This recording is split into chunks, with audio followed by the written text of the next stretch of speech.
Wakil Menteri Pertanian atau Wamentan Republik Indonesia, Harfiq Husnul Kolbi menghadiri perayaan Maulid Akbar yang berlangsung di Kompleks Masjid Agung Baitul Ghafur, Gampong Senaloh, Kecamatan Blangpidi, Senin, tanggal 21 November tahun 2022, siang.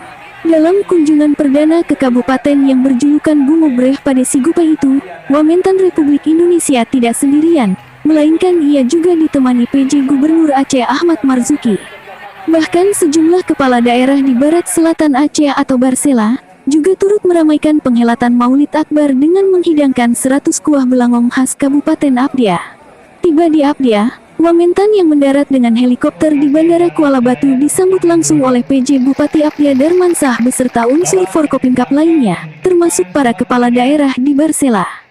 Sebelum menuju lokasi panen raya bersama ribuan petani di Gampong Lungtarok, Kecamatan Blangpidi, Wamentan Harfiq diajak untuk mencicipi masakan kuah belangong yang sudah dihidangkan panitia setempat. Pemerintah baik pusat maupun daerah berharap jangan subsidi terus. Ya, jadi kita biar maju. Mau modern nggak? Mau kan? Nah, kalau petani modern itu saya sampaikan nih, program-program dari pemerintah itu banyak. Kalau bisa teknologinya benar-benar diberi akses sehingga informasinya, know-how-nya bisa sampai ke Apdia.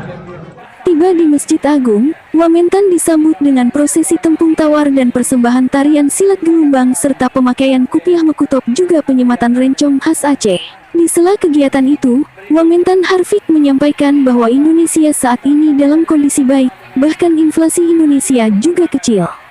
Maka dari itu, Wamentan mengajak masyarakat Aceh untuk terus menggerakkan generator demi kemajuan yang lebih baik. Sebelumnya, PJ Bupati Apdia, Darmansah memperlihatkan berbagai potensi yang bisa dimanfaatkan untuk pertumbuhan ekonomi di Kabupaten Apdia, di mana banyak masyarakat Apdia bergantung pada sektor pertanian dan perkebunan. Oleh karena itu, pihaknya berharap Wamentan dapat memberikan dampak positif untuk kemajuan sektor-sektor tersebut demi mendukung program pemerintah dalam hal ketahanan pangan. Dari Kabupaten Aceh Barat Daya, Rizal melaporkan.